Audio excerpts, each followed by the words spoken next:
ସାରା ଦେଶରେ ପାଳନ କରାଯାଉଛି ରଙ୍ଗର ପର୍ବ ହୋଲି।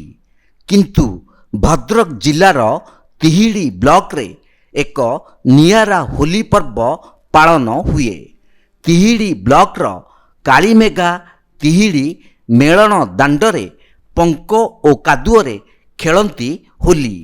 ପିଲାଠାରୁ ବୁଢ଼ା ଯାଏ ମେଳଣ ଭାଙ୍ଗିବା ପରେ ଖେଳନ୍ତି ପଙ୍କ କାଦୁଅରେ ହୋଲି।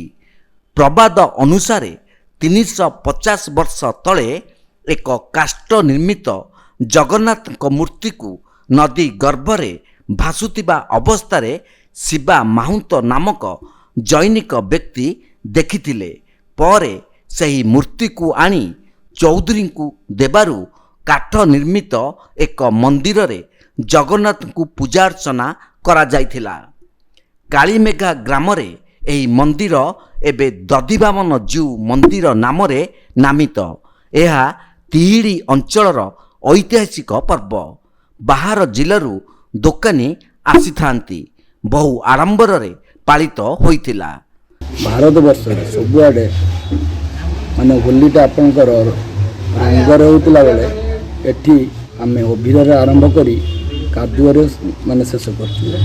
ଆଉ ଏଠି ଆମ ଗାଁରେ ଏଇଟା ହେଲା ଗଣପର୍ବ କହିଲେ ଅତ୍ୟୁକ୍ତି ହେବନି। କାହିଁକିନା ସମସ୍ତେ ଦେଖନ୍ତୁ ଏବେ କୋଡ଼ ଅଫ୍ କଣ୍ଡକ୍ଟ ଲାଗିସାରିଛି। ଆମେ ଅଲ୍ ପଲିଟିକାଲ ୱିଙ୍ଗସରୁ ବିଲଙ୍ଗସ୍ କରୁଛୁ ଗାଁ ଭିତରେ, କିନ୍ତୁ ମେଳନ ପାଇଁ ଆମର ନୋ ଡେଭିଏସନ୍ ନଥାଏ। ଆମେ ସେଇ ଟାଇମ୍ରେ ମେଳନଟାକୁ ଏମିତି ସୁଚାରୁ ରୂପେ ପାଳନ କରିବା ପାଇଁ ସମସ୍ତଙ୍କ ପାଖରେ ରିକ୍ୱେଷ୍ଟ କରୁ ଯେ ଆମେ କୌଣସି ଆଙ୍ଗେଲକୁ ନେଗେଟିଭରେ ନେବାନି। ପ୍ରଶାସନର ସମ୍ପୂର୍ଣ୍ଣ ସହଯୋଗ ଥାଏ। ଆଉ ଆପଣମାନଙ୍କ ଭଳି ମିଡ଼ିଆ ଭାଇମାନଙ୍କର ପ୍ରଚାର ପ୍ରସାର ଯୋଗୁଁ ମେଳନ ଆଜିକୁ ପ୍ରଚାର ପ୍ରସାର ହେଇଛି।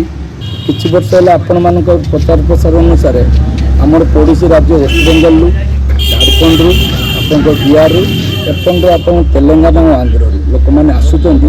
ଏହାର କ'ଣ କାଦୁଅ ଖେଳର କ'ଣ ଅଛି difference, what in the difference between କାଦୁଅ mud festival and colour festival, ସେଇଟା ଦେଖିବା ପାଇଁ ସେମାନେ ଆସୁଛନ୍ତି। ଭଦ୍ରକରୁ ପୁନିଲ କୁମାର ସାମନ୍ତଙ୍କ ରିପୋର୍ଟ, ତୀର୍ଥକ୍ଷେତ୍ର ଲାଇଭ୍।